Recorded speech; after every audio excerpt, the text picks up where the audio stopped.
A'udzubillahi minasyaitonirrajim. Bismillahirrahmanirrahim. Assalamualaikum warahmatullahi wabarakatuh. Kembali lagi bersama Mang Sukir, yang tentunya akan menemani teman-teman semua dengan sebuah kisah-kisah horor dan mistis, yang kali ini akan menceritakan sebuah kisah yang berjudul Santet Miss V. Cerita ini ditulis oleh Sophia Baikwini. Dan bagi teman-teman yang ingin membacanya secara langsung, teman-teman bisa langsung kunjungi aplikasi KBM yang linknya saya sertakan ada di deskripsi. Dan tak usah berlama-lama, mari kita simak kelanjutan ceritanya. Selamat mendengarkan. Lutfi datang dari kantor dengan seperti kebingungan.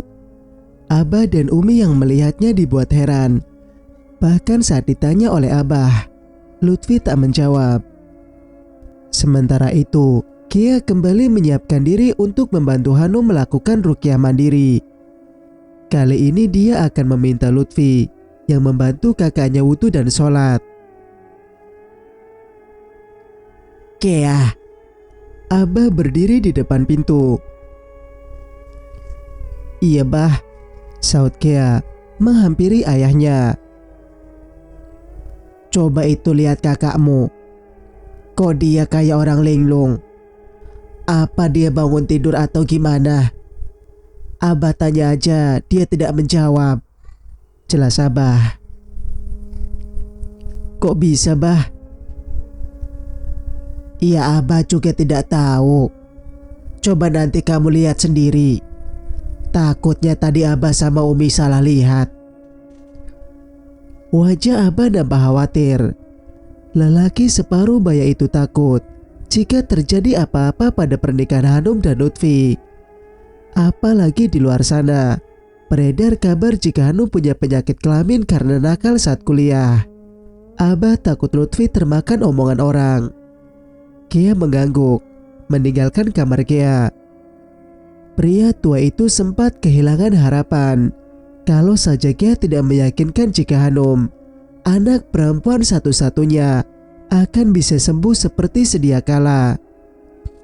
Dia tak menyangka jika kembalinya Hanum dari kota, serta pernikahannya dengan Lutfi, akan membawa malapetaka baginya. Andai saja dia tahu kejadiannya akan seperti ini, pastinya dia lebih setuju anaknya tetap melanjutkan kuliah di Jakarta.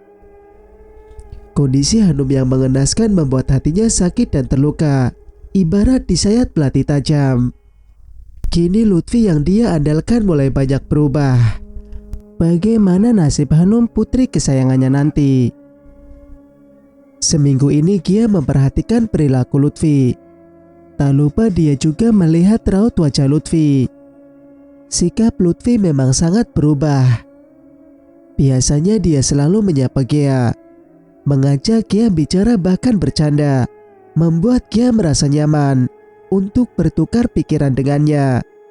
Daya pikir dan ucapan Lutfi yang selalu bisa memecahkan masalah, membuatnya bisa diajak bicara tentang apa saja, dari masalah politik, sosial, budaya serta agama.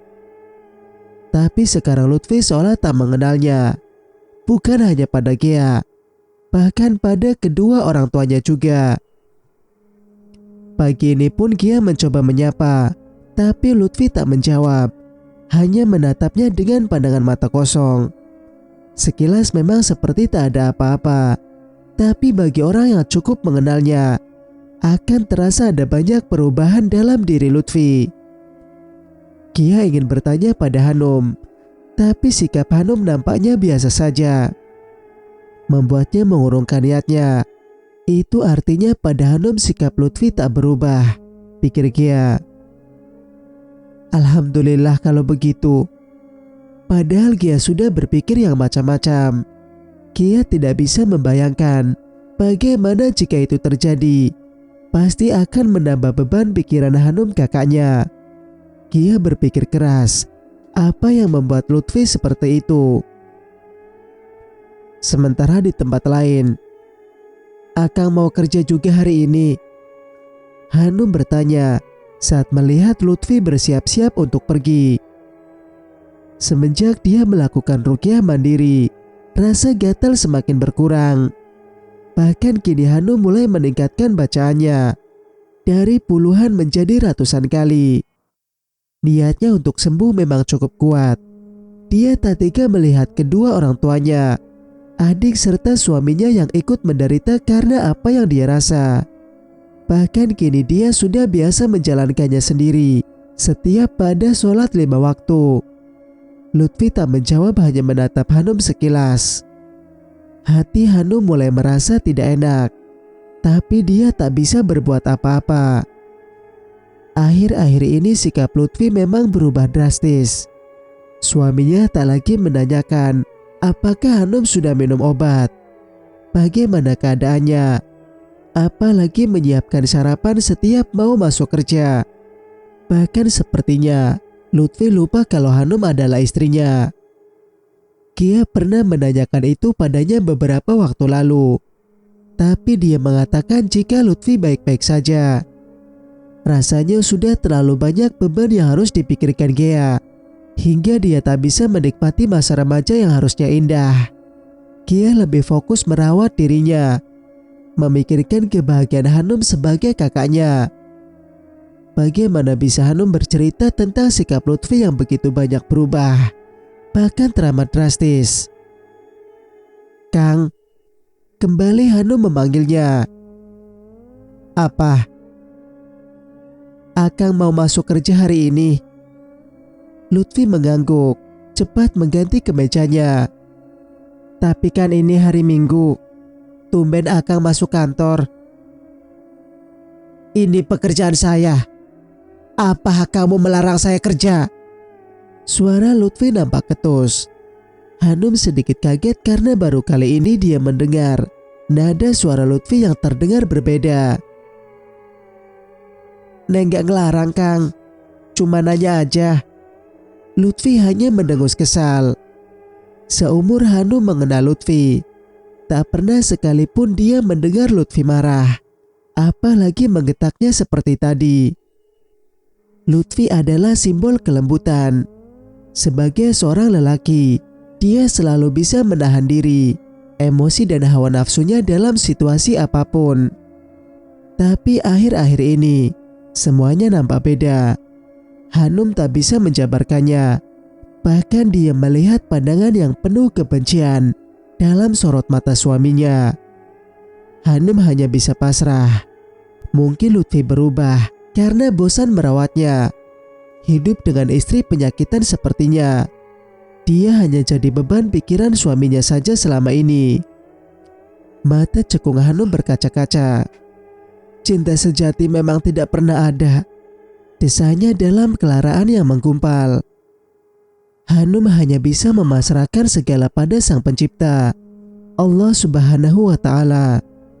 Dia sudah pasrah jika suatu saat Lutfi pun memilih untuk meninggalkannya. Toh sebagai istri, Hanum sudah tak bisa lagi melayani kebutuhan batin yang berhak Lutfi dapatkan darinya. Hanya saja sikap Lutfi yang cukup membuatnya kecewa. Mengapa suaminya itu tak mengatakan ini dengan berterus terang?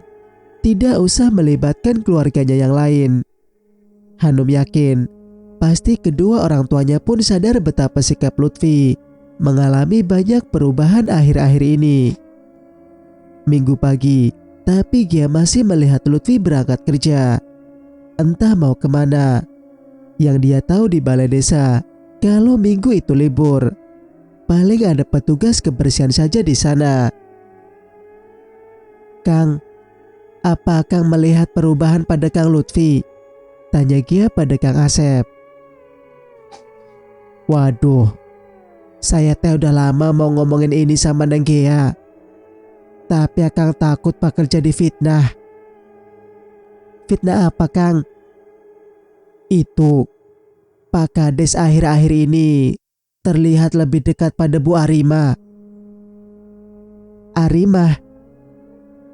"Iya, waktu itu kan Akang ngabarin Neng Gia. Kata Akang penampilan Bu Arima hari ini sangat cetar Mbah Henol." Lalu apa hubungannya dengan Kang Lutfi? Ya semenjak hari itu, Pak Kades jadi dekat dengan Bu Arimah. Mereka lebih sering menghabiskan waktu berdua di ruangan. Tapi masih ada kita para pamong desa. Kecuali kalau ada tugas mengecek lokasi-lokasi kampung yang tadi diperbaiki, biasanya Bu Arimah maunya berdua saja. Kia nampak geram. Gigi gadis itu berkebeletuk.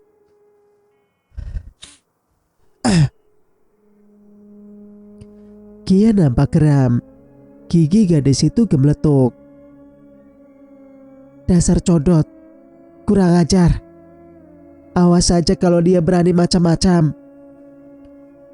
Tanu pasti neng, Bu Arimah sekarang teh tingkahnya aneh-aneh. Pakaiannya sudah kayak mau ke diskotik neng. Kia semakin kesal. Awasi terus ya Kang. Jangan lupa tuh lapor sama Kia kalau ada apa-apa. Kang Asep mengangguk. Iya Neng. Ini pohon bidara yang Neng pinta beberapa waktu lalu. Saya beli 3. Ini juga ada minyaknya. Asep menyerahkan apa yang dia bawa pada Gia. Gadis muda itu mengangguk, mengucapkan terima kasih pada Asep yang telah begitu banyak membantunya. Gia segera menemui kakaknya, Hanum yang baru saja selesai ruqyah. Nampak tengah mengusap air putih ke wajah dan sekujur tubuhnya. Udah beres teh? Tanya Gia. Alhamdulillah Ki, jawab Hanum perlahan. Wanita itu nampak buru-buru mengusap kedua matanya. Tapi Gia paham jika kakaknya itu baru saja menangis. Ada perubahan gak teh? Alhamdulillah ada Ge. Hati teteh jadi lebih tenang. Gatal dan sakit juga lebih berkurang. Yang terasa sih, sekarang kamar teteh jadi lebih adem. Alhamdulillah tuh kalau gitu mah. Kita harus lebih semangat lagi ya teh. Terutama teteh. Harus terus semangat untuk sembuh, ujar Gia. Dia meneliti wajah Hanum yang sembab. Si Akang tumben ya. Minggu juga kerja aja. Katanya lagi sibuk Ki. Di desa memang banyak yang harus dibenahi. Kata Kang Lutfi butuh waktu 1-2 tahun kalau ingin ada perubahan yang signifikan. Iya sih, tapi kan tidak harus mengorbankan waktu untuk keluarga juga. Kia lihat Kang Lutfi pulangnya malam. Perginya pagi-pagi banget, tidak kayak biasanya. Lagi-lagi Kia mencermati raut wajah kakaknya. Dia sadar Hanum bukan tipe perempuan yang mudah menceritakan permasalahan rumah tangga pada orang lain, walaupun itu keluarganya sendiri. Hanum menarik napas panjang. Wanita muda itu merapikan selimutnya. Dari gerak-geriknya, Kia paham jika Hanum tengah menyembunyikan sesuatu darinya. Teteh mau tidur lagi. Hanum menggeleng. Mulut Hanum nampak komat kamit. Tasbih di jarinya mulai bergerak perlahan. Rupanya dia tengah berzikir. Teh, ini minyak bidara. Usapkan ke pakaian teteh ya. Kebalik telinga, punggung tangan juga tengkuk. Kalau bisa sih ubun-ubunnya juga dikasihin. Kia menyerahkan botol minyak bidara pada Hanum. Kia juga udah nanam pohonnya di depan rumah. Terima kasih Ki. Teh, gak tahu harus ngomong apa lagi sama kamu. Mata Hanum nampak berkaca. Tubuhnya tak bergerak saat Kia mengusapkan minyak bidara. Teteh jangan ngomong begitu ah. Kita ini adik kakak. Kalau bukan Gia mau siapa lagi coba? Tapi teteh malu Ge. Malu sama Gia. Harusnya teteh yang jagain kamu, lirih Hanum.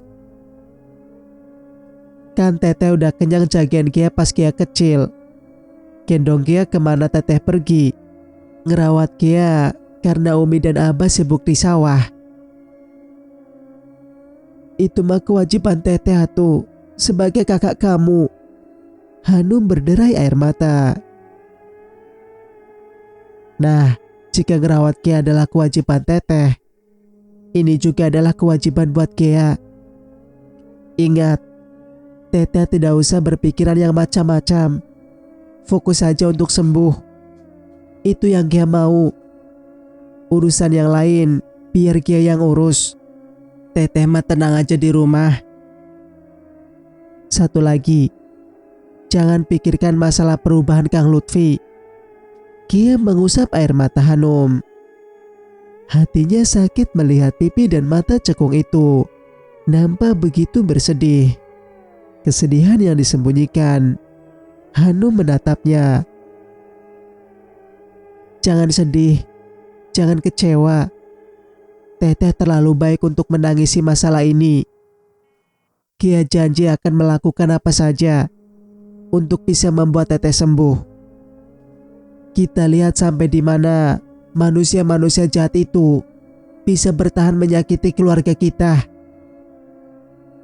Kia, Hanum memeluk tubuh adiknya begitu erat.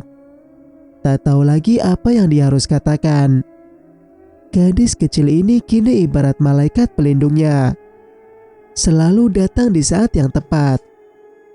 Yang Kia katakan ternyata terbukti. Jika penyakit yang dideritanya bukan penyakit sembarangan. Padahal Hanum tak pernah berpikiran buruk pada orang lain sebelumnya. Istirahat ya. Kasih waktu Kia 1 minggu. Insya Allah Kang Lutfi akan kembali seperti sedia kala. Hanum mengangguk. Hatinya lebih tenang. Kia mencium pipi tirusnya. Kontai gadis itu meninggalkan kamar kakaknya. Ponselnya berbunyi. Sebuah pesan masuk dari Iqbal Kutu Kupret. Ke, ketemuan yuk. Aku kangen. Foto profil cowok itu membuat langsung merasa mual. Halah, si Kutu Kupret. Ngapain lagi ini? Kia enggan membalasnya. Tiba-tiba Iqbal memanggilnya. Hadah, ngapain lagi nih anak cunguk? Pakai berani-berani nelpon gue. Kia menggerutu. Halo sayang. Terdengar suara pria muda. Terdengar so akrab di telinga Kia. Salam dulu kalau nelpon atau ngechat orang tahu. Kertak Kia. Iya Ge, maaf. Assalamualaikum Kia. Ketemuan yuk. Waalaikumsalam Sapri. Sorry gue lagi malas keluar rumah. Lagi seneng rebahan gue. Sebentar aja dong Ge. Please ya. Ogah. Sebentar aja Ge.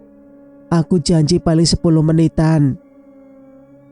Kalau kata gue ogah, ya ogah dodol. Serius gak mau ketemu gue? Padahal gue mau ngasih info masalah perempuan bernama Arima yang kerja di balai desa loh, ujar Iqbal. Apa? Arima? Kia kaget. Jangan main-main sama gue Iqbal. Mau lu gue kasih boge mateng, ancam Kia. Ya enggak lah Ge. Mana bisa aku mainin kamu. Ini serius kok. Mau enggak ketemu aku? Iya mau. Di mana? Akhirnya Gia mau juga. Dia penasaran info apa yang akan Iqbal berikan padanya. Sip, gitu dong sayang. Oke kalau gitu kita ketemu di taman desa deket kebun om gue. Buset, jauh amat Sapri, gertak Gia. Lah taman di desa kita kan ya di situ doang kan Ge.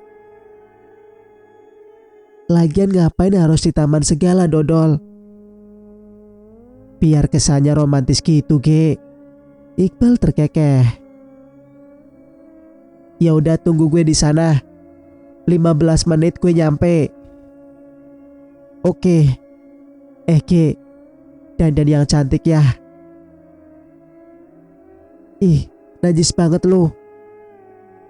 Kia buru-buru matiin teleponnya. Tuh, kalau bukan rasa penasaran, gak mau dia ketemu si Iqbal. Tuh anak bikin Kia emosi mulu bawaannya. Dengan mencibik kesal, Kia akhirnya mau juga bertemu dengan Iqbal.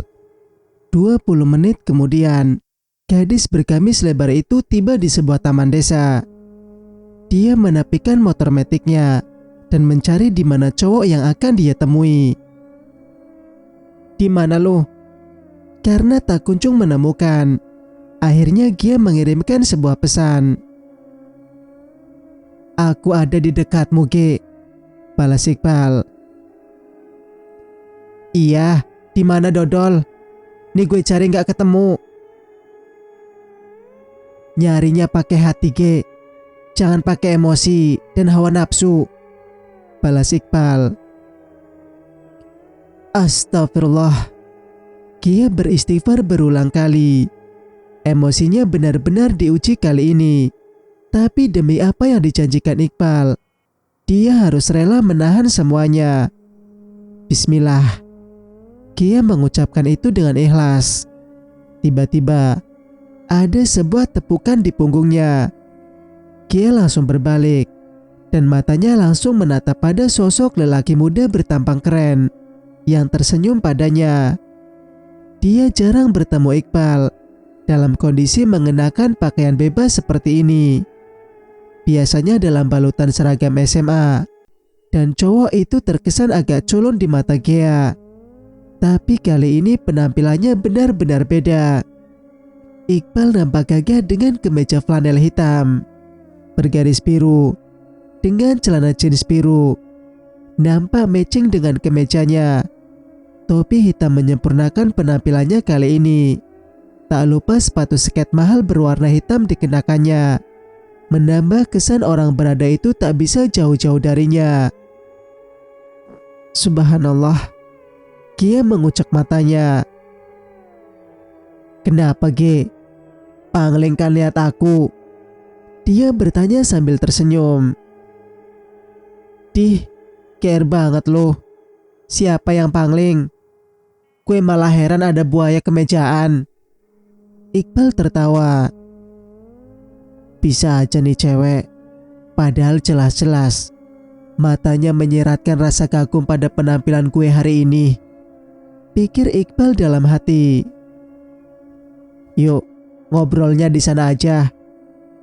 Iqbal menunjukkan sebuah taman yang dikelilingi bougainville beraneka warna. Nampak indah di pandangan mata. Kia manut. Mereka berjalan beriringan. Beberapa pasang remaja yang tengah bertemu di sana nampak menatap keduanya. Mereka tak percaya jika Iqbal sang idola kini berani mengajak seorang gadis untuk kencan bersamanya. Sejak Kia meneliti pandangan mereka, lalu memonyongkan bibirnya pada Iqbal. Aneh, kenapa orang-orang pada ngeliatin kita gitu ya? Wajarnya aja. Mereka pasti mikir Arjuna Desa sudah mendapatkan tambatan hatinya. Maksudnya lu Arjunanya gitu? Kia balik nanya. Setelah mereka duduk di bangku panjang itu. Jelas dong, Ge. Siapa lagi coba? Iqbal terkekeh. Dia merasa lucu melihat Kia yang melotot ke arahnya. Kepedean lu, Bal. Ih, jijik gue. Iqbal kini ngakak. Kia semakin kesal. Ih, nyesel gue ketemu lu. Iqbal menarik napas.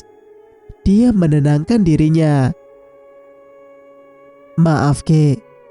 Kalau kamu gak nyaman deket gue, karena akan banyak gadis-gadis yang merasa iri sama kamu. Ya ampun Iqbal, gue gak peduli. Gue kesini mau tahu informasi tentang Arima yang lo mau kasih ke gue, gertak Kia. Shh. Iqbal sontak menutup mulut Kia dengan jarinya.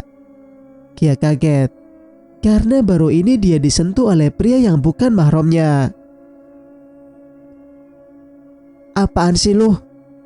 Kia makin kesal. Jangan keras-keras Ki, ujar Iqbal.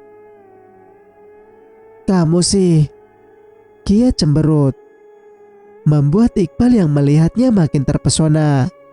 Raut wajah Kia benar-benar terlihat lebih cantik dilihat dari dekat tanpa seragam sekolah ini. Oke, aku jelasin apa yang aku tahu sama kamu. Cepatlah Bal, waktunya mepet nih. Aku harus nemenin Teh Hanum. Dia di rumah sendirian. Kia, aku dengar sendiri Arima bilang dia akan mati-matian merebut Kang Lutfi dari Teh Hanum. Dia juga pakai ilmu pelet agar menarik perhatiannya. Jangan lupa, dia juga punya banyak rencana busuk untuk merebut Pak Kades, jelas Iqbal. Serius loh? Arima pakai ASEAN buat narik perhatian Kang Lutfi? Tanya Kia. Iya, aku serius. Aku dengar langsung dia yang bicara pada pamanku. Artinya Arima sama paman kamu, Kang Bahri, itu sekongkol dong. Iqbal terdiam. Mungkin iya, tapi pamanku tidak akan melakukan hal-hal yang mungkin mencelakakan Teh Hanum Kia. Dia sangat mencintai kakak kamu. Aku tahu itu. Kalian benar-benar aneh, jawab Kia. Aneh gimana? Aneh lah. Sudah tahu Teh Hanum itu kan punya suami, masih aja berusaha untuk merebutnya. Kan ini gila Iqbal. Cinta memang kadang tak masuk akal Kia. Tapi aku juga akan melakukan hal yang sama seperti Kang Bahri. Kalau kamu menikah dengan orang lain, aku akan terus berusaha untuk memiliki kamu Kia. Astagfirullah, Iqbal, nyebut kamu. Pak Mali tahu, dosa, gertak Kia. Dengan mencintaimu secara membabi buta begini saja, sudah berdosa Kia. Tapi mau bagaimana lagi? Aku gak bisa untuk menghilangkan rasa ini. Mau gimana coba? Istighfar, lebih dekat pada Allah. Itu bukan cinta namanya. Itu nafsu iblis tahu. Tukas Kia sengit. Astagfirullah. Nah, itu bisa. Bisa Kia. Tapi tak bisa jika harus dipaksa untuk tidak mencintaimu, tanda Iqbal. Kia menatapnya lekat. Gue gak tahu harus jawab apa. Gue gak mau pacaran. Kalau kita jodoh, Allah pasti mempertemukan kita dengan kuasanya. Itu artinya lu gak nolak gue kan Ge? Kia terdiam. Mata Iqbal berbinar. Ini cukup buat aku Ge. Aku akan menunggumu waktu di mana Allah akan menyatukan kita. Iqbal, kita masih sekolah. Aku mau melanjutkan pendidikan dulu. Aku mau kuliah, kerja, cari pengalaman hidup, jawab Gia. Aku akan menunggumu Gia. Aku janji. Ingat kata-kataku. Satu yang aku mohon kamu ingat. Tidak akan ada lelaki yang bisa mencintai kamu seperti aku. Tidak akan ada lelaki lain yang menyayangi kamu seperti rasa sayang yang aku miliki untuk kamu. Pegang ini, tanda Iqbal. Raut dan sorot matanya nampak tegas. Begitu serius saat mengucapkannya. Gia hanya bisa menatap lelaki di depannya itu dengan pandangan bingung. Sementara itu Iqbal semakin yakin jika suatu saat dia dan Gia akan bersatu. Lelaki belasan tahun itu menarik napas lega. Beban yang selama ini menghimpitnya sudah dia sampaikan pada Gia. Dan dia yakin Gia pun menaruh hati padanya. Akui saja Gia, kamu pun punya rasa itu padaku, batin Iqbal sambil terus menatap lekat wajah Gia. Cerita pun bersambung. Jika kalian suka dengan ceritanya, jangan lupa untuk like, komen dan subscribe channel ini agar bisa mendengarkan cerita-cerita berikutnya. Wassalamualaikum warahmatullahi wabarakatuh.